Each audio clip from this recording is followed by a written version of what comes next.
Alhamdulillahi Rabbil Alamin. Wassalatu wassalamu ala al-mab'uts rahmatan lil alamin. Nabiyyina Muhammad wa ala alihi wa sahbihi wa man tabi'ahum bi ihsanin ila yaumiddin. Amma ba'd. Ada sebagian orang yang mengatakan bahwa ayat-ayat tentang sifat-sifat Allah itu termasuk ayat-ayat mutasyabihat. Benarkah pernyataan tersebut? Al-Quranul Karim berkaitan dengan mutasyabih dan muhkam. Ya. Ini hal yang harus diketahui dan dipahami. Apa makna muhkam dan apa makna mutasyabih? Kita katakan bahwa ayat Al-Quran semuanya adalah muhkam. Satu. Yang kedua, ayat Al-Quran semuanya adalah mutasyabih. Yang ketiga, ayat Al-Quran diantaranya ada yang muhkam dan ada yang mutasyabih. Nah, ini tiga rincian semuanya dalam ayat Al-Quran. Adapun yang pertama, ayat Al-Quran semuanya dalam muhkam. Dalam firman-Nya Alif Lam Ra, kitabun uhkimat ayatuh thumma fussilat min ladun hakimin khabir. Dia adalah kitab yang telah diihkam, telah muhkam ayat-ayatnya. Muhkam ayat-ayatnya dalam artian bahwa Al-Quran itu semuanya adalah jelas. Semuanya adalah terang maknanya. Tapi ini makna kandungan secara umum. Ya. Jelas maknanya untuk orang yang berilmu semuanya. Adapun untuk seluruh lapisan kaum muslimin, di antara mereka ada yang tidak memahami sebagian ayat. Ini nisbi. Tapi Al-Quran semuanya adalah muhkam. Adapun yang kedua, bahwa semua Al-Quran adalah mutasyabih. Sebab dalam Al-Quran Allah firman, Allahu nazzala ahsanal hadithi kitaban mutasyabihan. Allah yang menurunkan sebaik-baik pembicaraan sebuah kitab yang mutasyabih. Jadi sifatkan kitabnya mutasyabih. Apa artinya mutasyabih? Artinya ayat-ayat Al-Quran itu sebagiannya mirip dengan sebagian yang lainnya. Iya. Di sana ada ayat-ayat tentang wa'ad, tentang janji bagi siapa yang berbuat kebaikan. Sebaliknya ada ayat-ayat juga yang menjelaskan tentang kebalikannya. Bagi siapa yang berbuat kejelekan atau menjalankan apa yang dilarang akan mendapatkan ancaman. Iya. Di sebagian surah ada kisah. Di surah lainnya juga ada kisah. Di sebagian surah diceritakan tentang tauhid. Di sebagian surah lainnya tentang tauhid juga. Dipahami? Jadi ini makna mutasyabih. Ada mirip sebagiannya dengan sebagian yang lainnya. Ya, saya kira yang pertama dan kedua ini tidak ada iskal dari sisi makna. Yang ketiga. Ya. Yang ketiga, dari Al-Quran ada yang muhkam dan mutasyabih. Dan ini diambil dari ayat di surah Al-Imran, huwallazi anzala al-kitaba minhu ayatun muhkamatun hunna ummul kitab wa ukharu mutasyabihat. Dialah Allah yang menurunkan Alkitab. Di antara Alkitab itu ada ayat-ayat yang muhkam. Dan ini kebanyakan Al-Quran. Pokok Al-Quran. Dan di antaranya ada yang mutasyabih. Ya. Apa artinya? Bahwa dari Al-Quran itu ayat-ayatnya muhkam, ya, jelas maknanya untuk seluruh lapisan. Ini secara umum. Namun di antaranya ada yang mutasyabih. Ada yang sebagiannya tidak mengetahui apa makna yang diinginkan. Ada sebagiannya tidak mengetahui apa makna yang diinginkan. Jelas sampai sini? Jadi ini makna muhkam dan mutasyabih. Kalau mengatakan bahwa ayat-ayat tentang sifat itu dari mutasyabihat, ini adalah pernyataan yang salah. Ya. Sebab sifat-sifat Allah Subhanahu wa ta'ala, ayat-ayat tentang sifat semuanya datang dalam berbahasa Arab dengan bahasa Al-Quran yang berbahasa Arab. Dan apa yang ditunjukkan oleh kandungan bahasa semuanya jelas. Dipahami? Semuanya jelas. Tapi kalau mengatakan mutasyabih dari sisi kaifiatnya, bagaimana kaifiat sifat itu? Iya betul. Tidak ada yang mengetahui bagaimana kaifiat sifat Allah Subhanahu wa ta'ala. Misalnya dalam Al-Quran. Ya. Allah Subhanahu wa ta'ala berfirman, wasi'at rahmati kulla syai'. Rahmatku meliputi segala perkara. Rahmat adalah sifat. Apa artinya rahmat? Hah? Kan jelas ya kan? Mana rahmat? Secara bahasa yang bermakna kasih sayang. Ya. Ya, rahmat sudah di bahasa Indonesia kan lagi. Dipahami. Apa rahmat itu sudah menjadi bahasa Indonesia. Secara bahasa dimaklumi. Tapi bagaimana hakikat dari sifat ini? Sifat rahmat Allah. Ini tidak diketahui bagaimana hakikatnya. Sebab tidak ada yang bisa mengukur rahmatnya Allah. Iya. Jelas sampai sini? Iya. Jadi kalau dikatakan mutasyabih dari sisi kaifiatnya tidak diketahui bagaimana kaifiatnya, ya benar pernyataan ini. Tapi kalau dikatakan mutasyabih ayatnya tidak diketahui apa maknanya, maka ini dari perkataan ahlul bidah dari kalangan mufawwidhah yang meniadakan makna dari Al-Quran. Dan ini adalah sejelek-jelek bidah yang diadakan. Jelas ya? Saya dulu pernah meruqyah orang yang kemasukan jin dengan membaca Al-Fatihah berulang-ulang. Tapi anehnya setiap selesai membaca Al-Fatihah, orang yang kemasukan jin itu mengucapkan amin. Ini bagaimana? Jazakumullah khairan. Ya. Ya bagaimana, saya nggak tahu harus bagaimana. Ya. Tapi perlu diketahui bahwa orang yang meruqyah, ya, pertama dia dengan bacaannya tersebut dia harus meyakini bahwa ruqyah yang dia lakukan benar sesuai dengan syariat. Itu yang pertama. Apa yang dia lakukan benar sesuai dengan syariat. Kalau dia sudah selesai dari ini, apa yang dia baca sesuai dengan tuntunan atau ada dasarnya tidak terlarang dalam syariat. Yang kedua, dia harus memperbaiki keikhlasannya. Keikhlasan dalam makna dia ikhlas membacanya hanya untuk Allah, dan keikhlasan bermakna dia bukan orang yang berbuat kesyirikan. Ya. Ini yang kedua. Sebab ini ada pengaruhnya. Ya. Beda antara bacanya orang yang muwahhid bertauhid dengan orang yang tawaf di kuburan. Ya. Beda. Nah. Ya. Ini sekedar cerita saja. Ya. Bukan diambil sebagai pendalilan. Ya, pernah di suatu keadaan ada yang meruqyah, saya juga hadir di situ.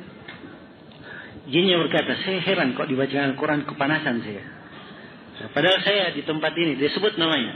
Ini tempat pesantren orang-orang yang biasa tawaf di kuburan. Dan ini tiap hari orang baca Al-Quran di sana, saya biasa-biasa aja, santai-santai aja. Nah, dan tentunya pengaruh bacaan itu ada. Pengaruh dari orang yang membaca. Nah, dari sisi tauhidnya. Sebab yang memunculkan faedah dari ruqyah tersebut adalah Allah Subhanahu wa taala, ya kan? Ya. Bagaimana bisa bermanfaat bacaan orang yang tidak diridai oleh Allah Subhanahu wa taala? Ya. Walaupun ya, secara umum bahwa kalau dia telah mengikhlaskan niatnya baik tauhidnya, maka insyaallah taala hal tersebut bermanfaat. Kemudian keadaan ini juga kita tidak tahu apakah orangnya ini betul-betul kerasukan atau pura-pura saja. Ya. Tentang majalah yang ditanyakan saya tidak kenal ya. Apakah pengobatan jarak jauh melalui telepon atau televisi dibolehkan? Ya, apa maksud? Ya, dari pengobatan jarak jauh. Ya. Ini kalimat yang butuh dirinci pertanyaannya apa. So, banyak kemungkinan. Sekarang ini kata jarak jauh di masa ini terlalu banyak penafsirannya. Ya. Terlalu banyak penafsirannya dan banyak prakteknya di tengah manusia. Kalau jarak jauh bermakna konsultasi, ya tidak ada masalah. Ya. Kalau jarak jauh bermakna ruqyah, dia ruqyah misalnya melalui telepon, ya. Kadang memberi manfaat, namun tidak seperti dibacakan langsung. Ya, dibacakan langsung. Sebab dari nas-nas yang ada itu bacaan secara langsung. Tapi kita tidak katakan terlarang hal tersebut, tidak. Ya, karena dia juga dimulai telepon itu ada makna bacaan secara langsung walaupun tidak bacaannya tidak langsung didengarkan ya dari mulutnya, tapi melalui perantara alat. Hukum orang yang salat dengan menggunakan celana yang ketat, auratnya kelihatan. tidak melapis dengan sarung, apakah salatnya syah atau tidak? Apakah dia berdosa? Nah, karena kebanyakan kaum muslimin tidak mengetahuinya. Ya, apa yang diinginkan dengan aurat? Kalau yang diinginkan dengan aurat adalah kemaluannya yang nampak misalnya, karena ketatnya, maka ini membatalkan salatnya. Tapi kalau yang diinginkan kelihatan pantatnya atau belakangnya, maka itu tidak membatalkan salat sepanjang kemaluannya masih tetap tertutup. Adapun kalau misalnya ada di kalangan kaum muslimin yang melakukannya dan mereka tidak mengetahuinya, maka ini termasuk tugas dari orang yang mengetahui untuk menyampaikan dan memberikan nasihat sambil menjaga penggambaran bahwa agama ini mudah dan mengarahkan manusia kepada apa yang terbaik. Dan saya kira orang yang salat dan celananya ketat, saya kira enggak khusyuk ya. Bagaimana bisa ruku kalau celananya ketat? Nah, kemudian juga dari kesalahan, kadang bukan auratnya saja yang kelihatan dari sisi atau kemaluannya saja. Kadang karena celananya agak pendek, sehingga ketika sujud atau ruku celananya tertarik, sehingga yang di belakang pinggangnya atau di kulit di belakang pinggangnya kelihatan, dan itu juga termasuk aurat. Kalau nampak langsung tanpa perantara, maka itu juga membatalkan sholat. Nah, bagaimana hubungan hadits imam itu untuk diikuti? Jika membaca maka dengarkanlah. Dengan hadits tidak syah sholat tanpa al-fatihah.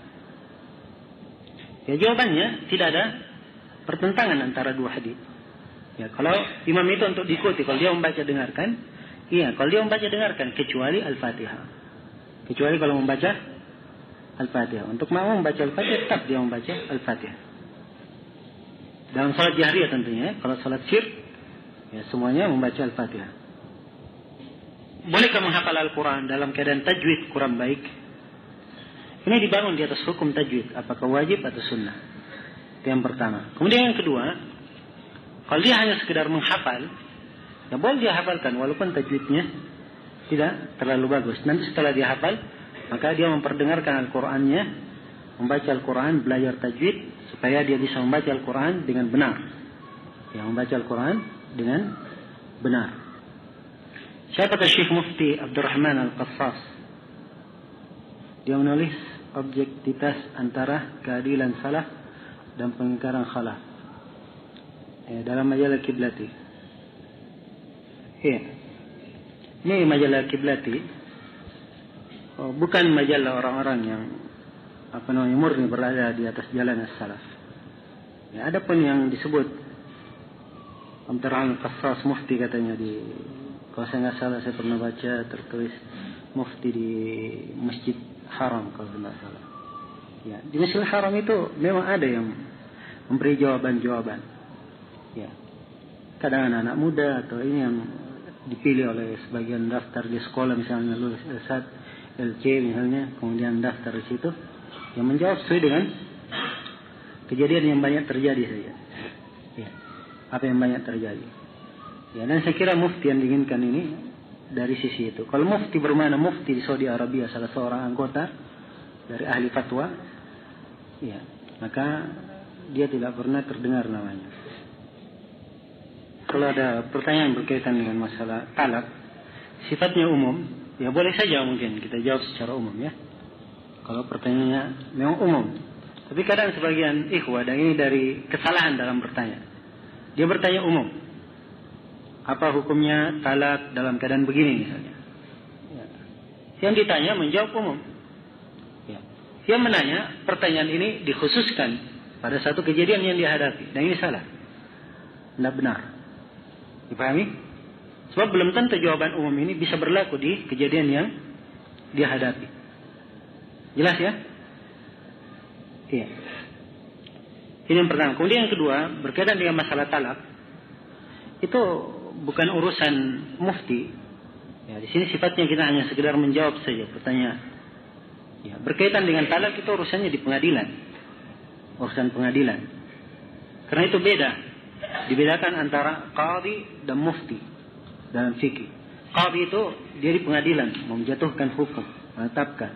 Mufti dia hanya memberi jawaban. Kamu ambil jawabannya silahkan, mau tidak ambil silahkan. Tapi kalau qadhi dia sudah tetapkan suatu, wajib untuk dijalankan. Dia tetapkan ini talak, maka harus tertulis talak, tidak terhitung lagi. Tapi kalau mufti ditanya, itu talak atau bukan? Dia jawab talak, maka mungkin saja fatwa itu, ya saya anggap tidak benar, saya nggak ambil fatwa itu. Tapi kalau sudah sampai di qadhi, apapun pendapat saya harus ikut pendapatnya qadhi. Sebab dia sudah menetapkan. Jelas ya? Dan ini kebiasaan, saya nggak maksudkan menanya, cuma ada kebiasaan yang kadang salah. Ya, bertanya pertanyaan umum, ya, untuk dikhususkan pada suatu keadaan. Ya, saya pernah ingat sekali saya ditanya di Jogja, ada yang bertanya, apa hukum hajar terhadap ahlul bidah? Ya. Apa hukum hajar memboikot ahlul bidah? Ya. Saya tidak jawab pertanyaannya. Saya tanya, memangnya ada apa? Apa masalahnya? Ya. Kenapa bertanya seperti ini? Dia berkata, sebenarnya begini Ustaz, ada seorang akhwat, ya, dia berbuat begini dan begitu. Jadi hukum ini ingin dia tujukan pada akhwat itu. Ya. Jadi kalau dia jawab, saya jawab misalnya tadi, sudah ditujukan tadi untuk akhwat itu. Dan ini namanya tidak cocok. Pertanyaan seperti ini tidak pantas. Jelas ya? Ini saya ingatkan saya untuk berkaitan dengan masalah talak, masalah peradilan. Tolong jangan ditanyakan di sini. Ya, masalah warisan bukan di sini bertanya. Ya. Itu ada pembahasannya. Ya, masalah talak itu butuh siapa yang mempersaksikan, butuh dilihat bagaimana dia menjatuhkan talaknya, bagaimana ininya harus hadir dua-duanya. Ya. Banyak lagi yang diminta. Dipahami? Seorang wanita yang keguguran dan dianjurkan untuk minum anggur koleson yang beralkohol untuk membersihkan sisa kotoran kegugurannya. Apakah wanita ini harus minum anggur tersebut? Kalau tidak diminum, bisa keguguran kembali karena sisa kotoran di dalam tidak bersih. Alternatif lain, minum Coca-Cola tapi tidak terlalu bersih. Bagaimana caranya? Dikasih alternatif lain. Ya. Tadi saya ingin menjawab sebelum membaca ada alternatif lain. Saya ingin katakan bahwa sebagian orang, ya, karena ada yang bergampangan, tidak ada jalan lain lagi kecuali itu. Ya. Tidak ada jalan lain lagi kecuali itu. Ini sederhana aja. Anggur alkohol itu nggak ada dulu di masa Nabi Sallallahu Alaihi Wasallam, minuman anggur. Ya. Dan kejadian yang seperti ini sudah banyak berulang di tengah manusia. Masa tidak ada pengobatan lain, ya kan? Nah, apalagi kalau penanya sendiri ada mempunyai alternatif lain. Ya. Maka jangan bergampangan dengan suatu hal yang diharamkan. Hal yang diharamkan digunakan itu dalam posisi darurat. Tahu artinya darurat? Tidak ada jalan lain lagi kecuali itu.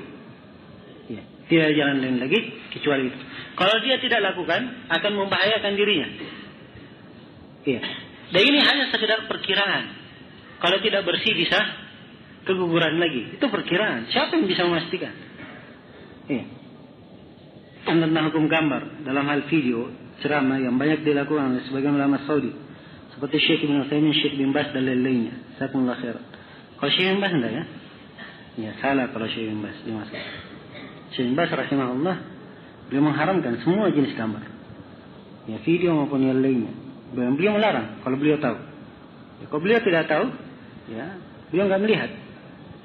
Dan yang diambil dari beliau biasanya itu kalau beliau tidak tahu, ya, atau di tempat yang beliau harus menyampaikan di situ pembicaraan dan sama sekali beliau tidak bisa menolak, tidak di luar batas kemampuannya. Kalau beliau mampu, beliau tidak lakukan. Apa beliau tidak akan mungkin, ya, untuk diambil gambarnya. Ada Syekh Ibn Utsaimin rahimahullah, beliau membedakan antara kamera yang fotografi yang ada sekarang dan apa yang dilarang dalam nas. Itu pun beliau hanya mengizinkan dalam hal yang ada manfaatnya, bukan dijadikan sebagai kenang-kenangan maupun yang lainnya. Jelas ya? Berkaitan dengan ceramah di televisi, ya, ulama kita di masa ini ada dua pendapat memang. Ya. Itu sebelumnya ya, Syekh Ibn Utsaimin, Syekh Ibn Baz, ya. Syekh Al-Albani sama dengan Syekh Ibn Baz, Syekh Muqbil juga sama dengan beliau. Ya, ulama kita sekarang ini, Mufti Saudi Arabia, kemudian Ketua Mahkamah Agung di Saudi Arabia, Syekh Shalih Al-Huaidan, ya, dan beberapa masyayikh lainnya, mereka melihat bolehnya. Ya, apalagi dengan banyaknya tayangan televisi sekarang yang tidak benar, ya, kalau tidak dimasuki oleh orang-orang yang baik, bisa-bisa tidak ada kebaikan lagi di situ. Nah, karena itu, ya, untuk sekarang ini kadang ada acara khusus di televisi Saudi Arabia, mufti memberikan jawaban langsung, tanya jawab. Demikian pula Syekh Shalih Al-Huaidan ceramah-ceramah.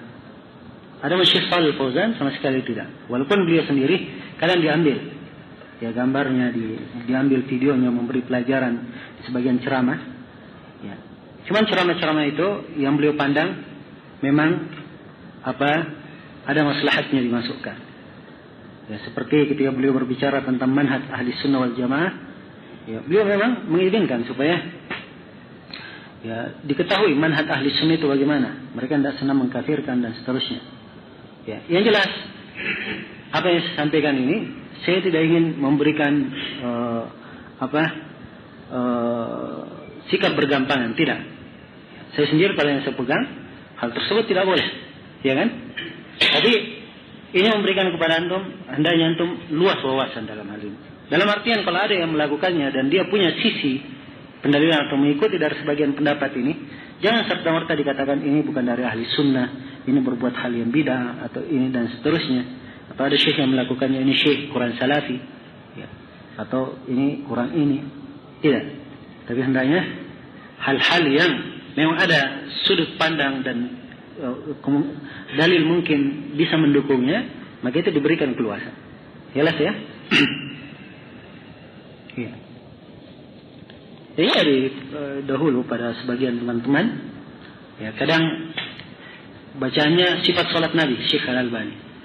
Jadi kalau ada yang salat tidak seperti dengan apa yang disifat salat Nabi Syekh Al-Albani, ini salatnya kurang beres. Atau ustaz ini kurang paham bagaimana tata cara salat. Ya. Dan ini salah, ya. Anggaplah yang disebut oleh Syekh Al-Albani itu benar, tapi apa yang menyelisih beliau atau ulama lain yang menyelisihinya belum tentu bisa dikatakan salatnya tidak benar. Ya.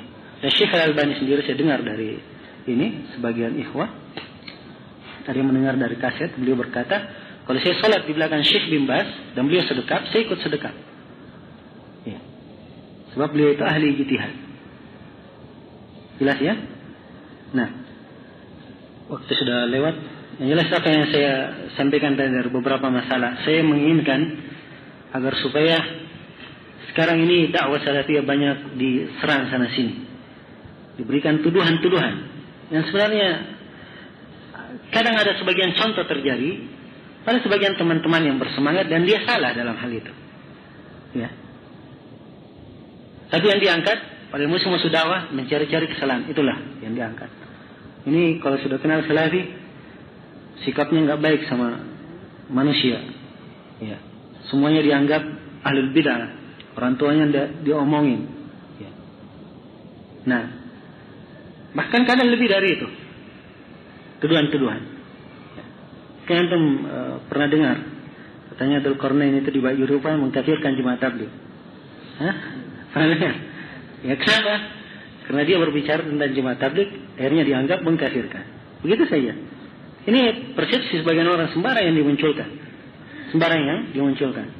Karena itulah dari tanggung jawab dan dari sikap seorang muslim yang baik, apalagi dia mengenal hak dan senang kebenaran itu sampai kepada orang lain, dia jaga agar supaya dakwah ini baik namanya di kalangan orang. Dan itu termasuk dari dakwah, ya. Dan termasuk sikap yang salah juga yang saya lihat. Dan ini saya sudah banyak menasihati dan teman-teman yang lain juga sudah banyak menasihati. Tapi masih banyak keluhan juga yang muncul karena itu. Kalau ada orang yang baru datang masih awam, ya, kadang dalam pakaiannya masih isbal, masih itu, ya. Orang-orang yang seperti ini butuh untuk diperhatikan, ya. Butuh untuk diperhatikan, jangan dicuekin, ya. Tidak dianggap bicara, tidak diajak bicara dan seterusnya, tidak. Tapi semuanya adalah muslim, hendaknya kita memberikan nasihat yang terbaik dengannya. Sebagaimana kita dulu, mungkin kita juga seperti itu dulu. Iya. Bahkan mungkin lebih parah daripada dia. Ya. Kemudian Allah memberi hidayah kepada kita dan kita sangat cinta dengan hidayah ini. Demikian pula harusnya sebagai mukmin yang baik kita cinta orang tersebut mendapat hidayah. Kan demikian. Makanya kita ajari mereka dengan akhlak yang baik. Karena itu sering sekali dan hendaknya disampaikan kepada orang-orang yang memberikan cercaan kepada dakwah salafiyah bahwa hendaknya mereka bersikap adil. Apa yang terjadi pada sebagian yang belajar dan itu salah, ya jangan dinisbatkan kepada manhaj salafi. Ada manhaj salafi Al-Quran dan Sunnah di atas pemahaman as-salaf, dan itu tidak ada salahnya. Al-Quran dan Sunnah tidak mungkin dikatakan ada salahnya. Tapi yang salah adalah orang yang menjalankannya. Kadang salah di dalam mempraktekkannya. Dipahami? Dan dibedakan antara ini dan itu. Ya. Semoga Allah Subhanahu wa taala mengampuni kita semua dan senantiasa memberikan petunjuk dan hidayah kepada kita dan memberikan inayah dan kekuatan kepada kita untuk berjalan senantiasa berjalan di atas kebenaran dan diwafatkan di atas Islam yang benar. Subhanakallahumma bihamdik asyhadu an la ilaha illa anta astaghfiruka wa atubu ilaik walhamdulillahi rabbil alamin. Assalamualaikum warahmatullahi wabarakatuh.